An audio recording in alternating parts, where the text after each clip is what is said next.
Good evening. Welcome to KQED Newsroom. I'm Thuy Vu. Every week, it seems there is a new revelation raising questions about the safety of the Bay Bridge. Drivers want to know one thing: will the bridge withstand a major earthquake? We're going to pose that question to Caltrans chief engineer for the bridge later in this show.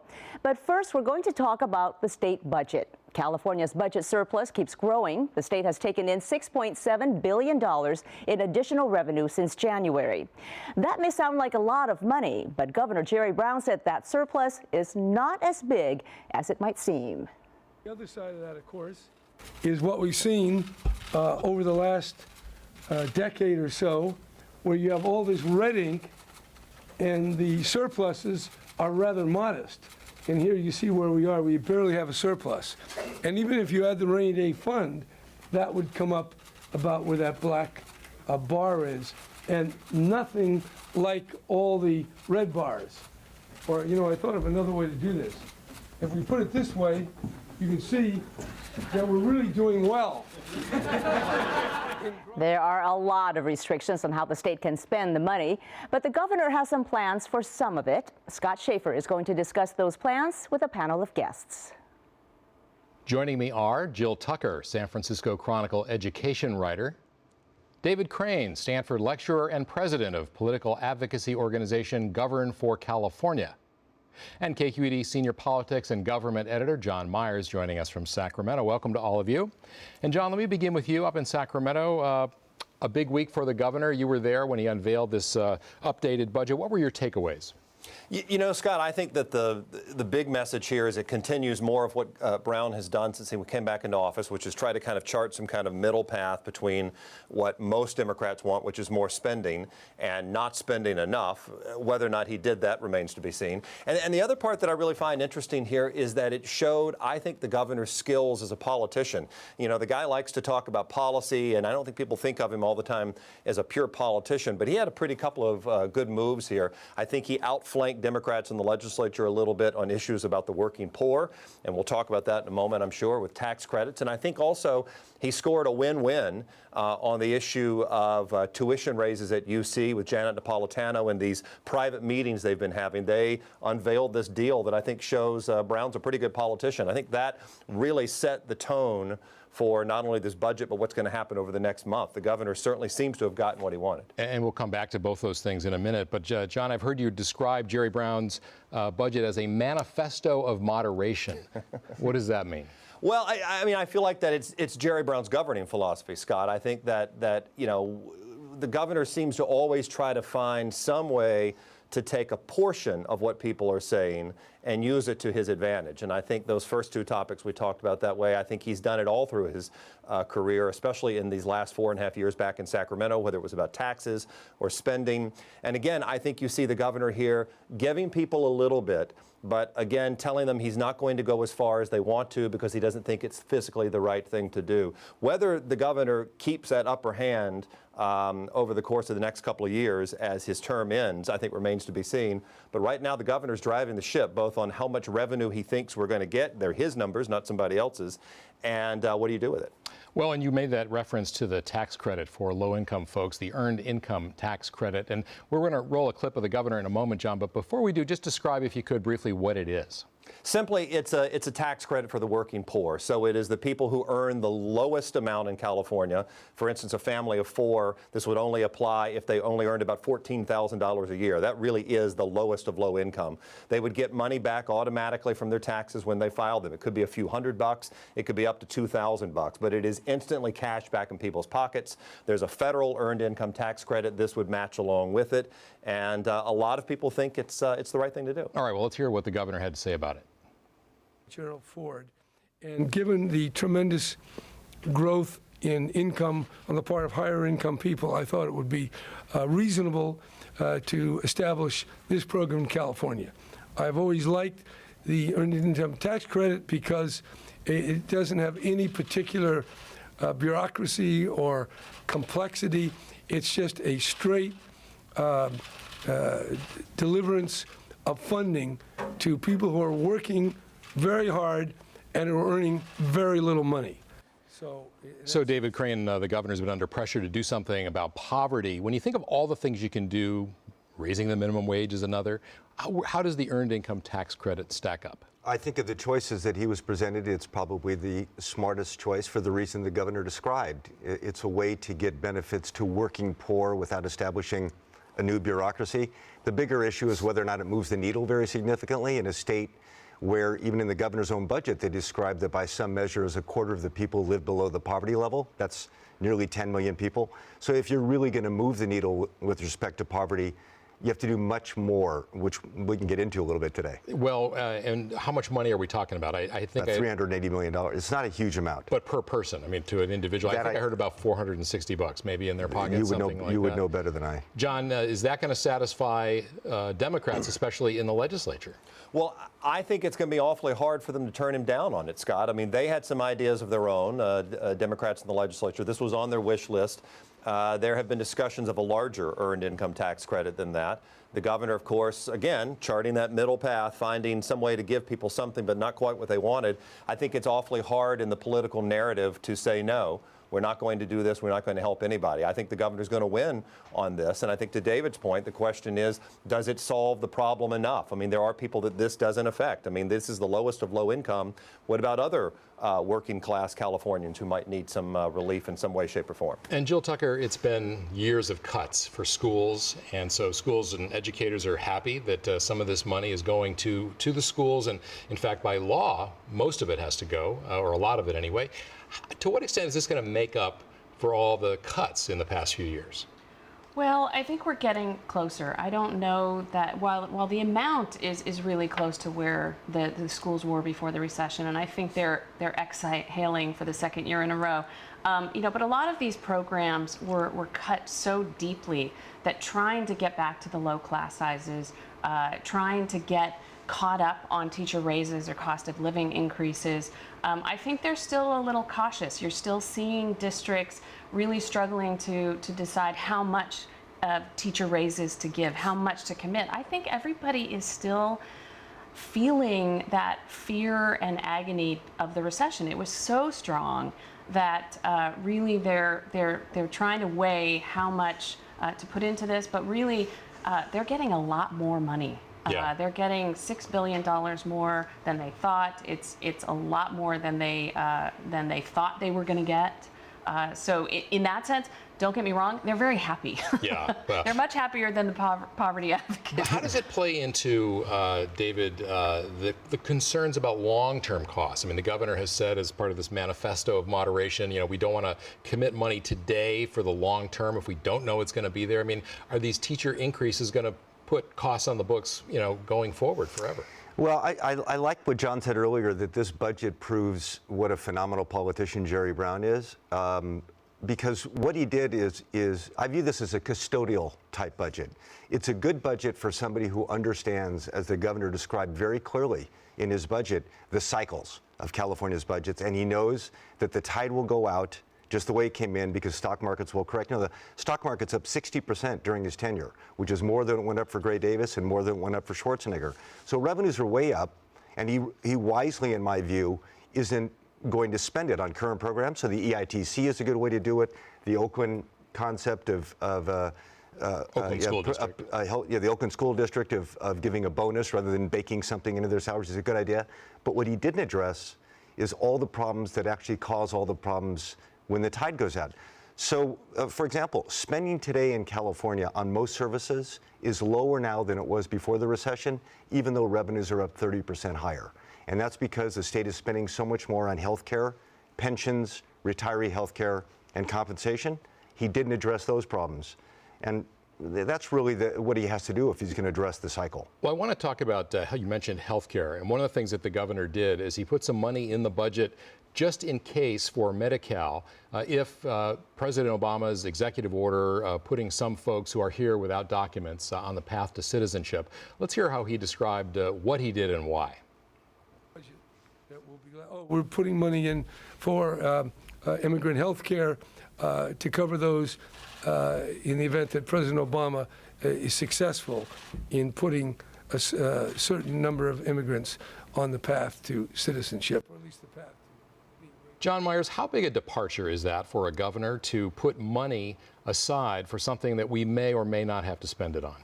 I don't think it's a huge departure, Scott. I mean, I think that governors always make these kind of plans and then things change and you adapt to them. I think that, that Jerry Brown has talked a lot about in the last couple of years ways to move the immigration issue forward. If it's not going to happen in Washington, it's going to happen in California. So I think making a plan for bringing some of these folks in the Medi-Cal system. I should point out, though, again, there is a proposal in the legislature to give Medi-Cal services to all undocumented immigrants in California, not just those that would be subject to the president's executive order. The governor doesn't look like he's going to go that far. But again, I think this could be substantial. And one more thing on health care, if I can, just if you look at broader, we now have about a third of Californians in the Medi-Cal system.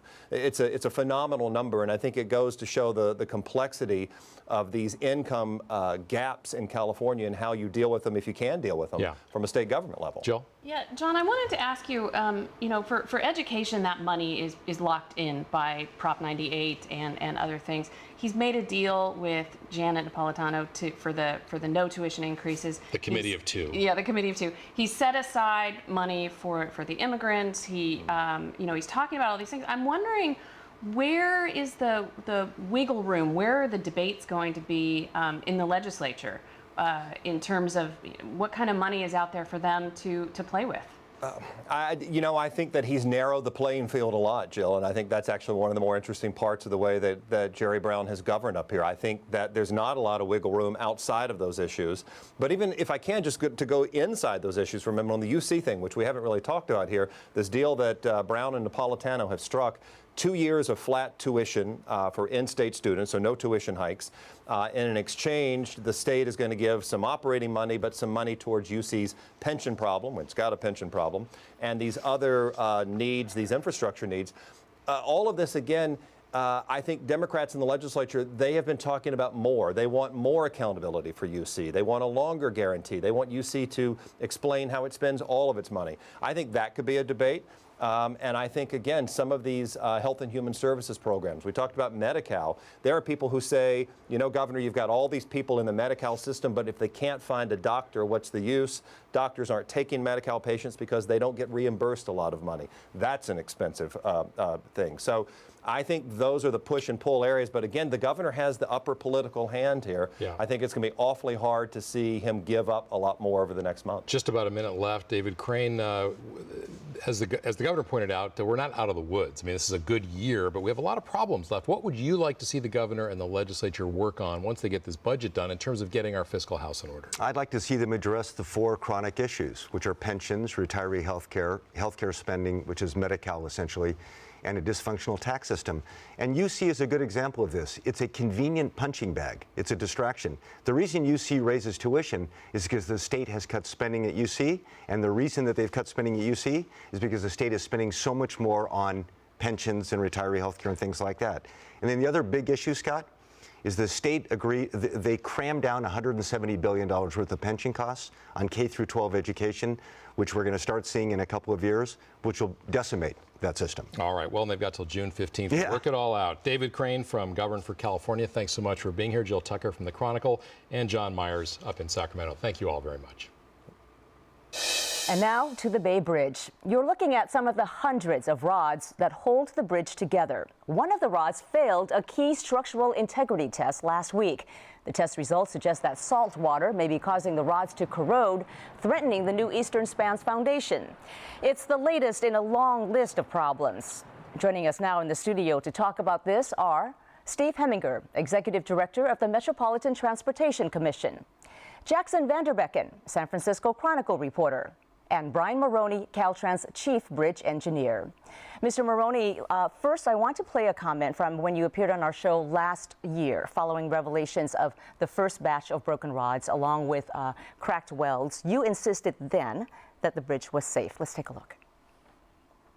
And I think there's been some misunderstanding about something being perfect. Anytime you do a billion things, there are going to be a few challenges, and of course that's practical, and we are addressing those things. But I still feel this bridge is sound. It's very good. The public can be very proud of it. So, Mr. Maroney, this is more than just a few issues. 15 months after you made that statement, we're now hearing about even more problems. Can you reassure the 270,000 drivers who cross the Bay Bridge every day that it is indeed safe? Oh, absolutely. It's been planned out well. We worked with the community, followed a type selection following National Environmental Policy Act. We designed a seismic loading that is far superior over buildings and other bridges in the state of California across the United States. The materials, the contractors, the engineers, the planners, the environmentalists that worked on it have all done a great job. So and there are a few elements here and there that we've actually had to inspect, right? Contractors don't build things perfectly. That's why we require contractors to do quality control testing, and they test and check some things, and they have to redo things sometimes, and then we follow up sometimes with QA to various percentages, and sometimes while we test, most of the time they pass, but every once in a while they don't pass the test. And we did a test last week, and I got really great support from the Toll Bridge Program Oversight Committee. They allowed the funding for me to do those tests, and we caught one. And now we've gone through about another almost, we're about 3/4 of the way through 400 of the other rods doing additional testing. So far, everything's looking great. But thank goodness we did that quality assurance test. And that's what quality insurance, quality control inspection is all about. And yes, we did catch one. And now we're going to have to deal with it. So if a big earthquake hits tomorrow, you can say with absolute certainty that that bridge will not collapse and it will still be operational? Yeah, I'm an engineer, so there's no such thing as absolute certainty when it comes to an earthquake. So engineers just are never going to do that. But I'll tell you, up and down the state of California, this is a very, very safe bridge. This is a well-designed, well-constructed, well-planned out, and in the future, I hope, I trust it's going to be well maintained, and that's why it's always going to be safe. But you have a great bridge here, and you should be very proud of it. Well, let me bring in Jaxon Van Derbeken at this point, because you have been covering this story extensively. What are independent bridge engineers telling you? Is it safe? Well, it's not a matter of just whether it's safe now or how it's more like how it was constructed and whether they borrowed into what are established safety margins. When things didn't go well, you're supposed to keep a safety margin in reserve, so to speak, because you don't know how materials are going to behave. You don't know whether they're all going to be uniform. So you want to have a comfort zone. And what a lot of experts question is that when components came in, such as the bridge decks, and they didn't align properly, they had to create these welds, and these welds could cause problems, and they are not to Caltrans's standards, but they had to sort of make it up as they went along, in the sense of they had to take safety margins, which were supposed to be preserved, and eat into them.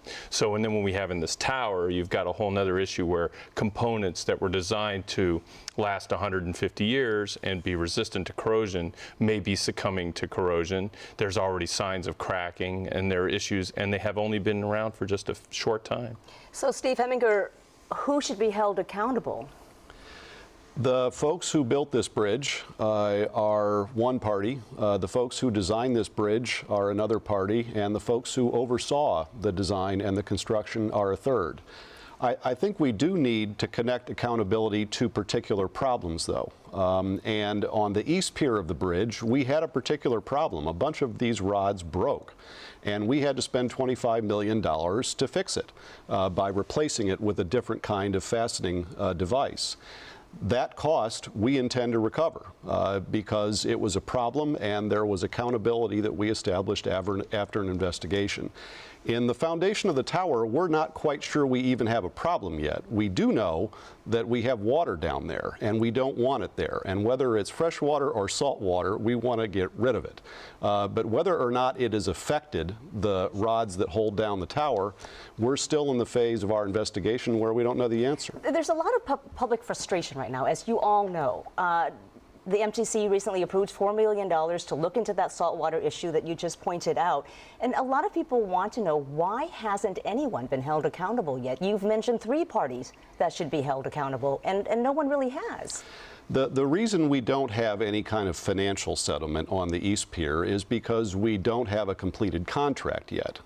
Once the contractor is finished with the suspension bridge, then we will be entering into negotiations on exactly that question, accountability and financial accountability in particular.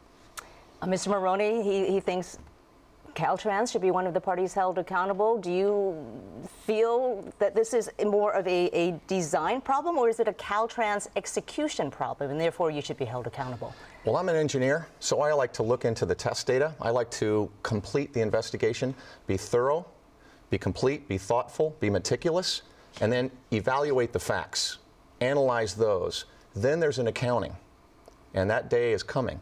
But right now, it's too early. Right now, people are throwing out opinions. I'm somebody who wants to say, let's get the facts, let's order them, and let's get them to the right kind of people like Director Heminger, and then that accounting day will be laid out among the people that Director Heminger just described. Jaxon, I know that you're still following this story very closely. Are there other potential problems looming out there that you're looking into?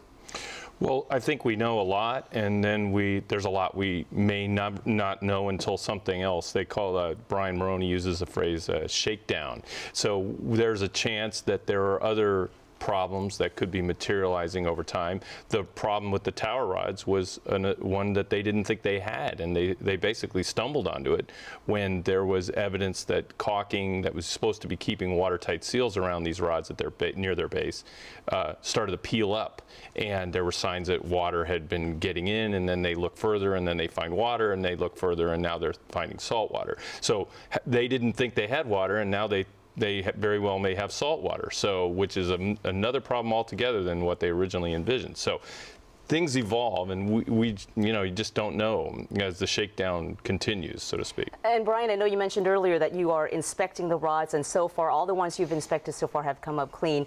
When will the process be finished, and are you confident that the rest will come up clean? Because it's hard to imagine that only one would have been problematic out of 400 rods. Well, it depends on what the result of that investigation leads. Sometimes one, it's a unique outlier kind of response. Other responses might be systematic. So you have to finish the investigation. And it's important, I think, also to say it wasn't just stumbled across. Great Caltrans inspection engineers, construction engineers, went searching. They were going through that final walkthrough last year, and they found water. And then they looked a little further, and they found caulking that was up.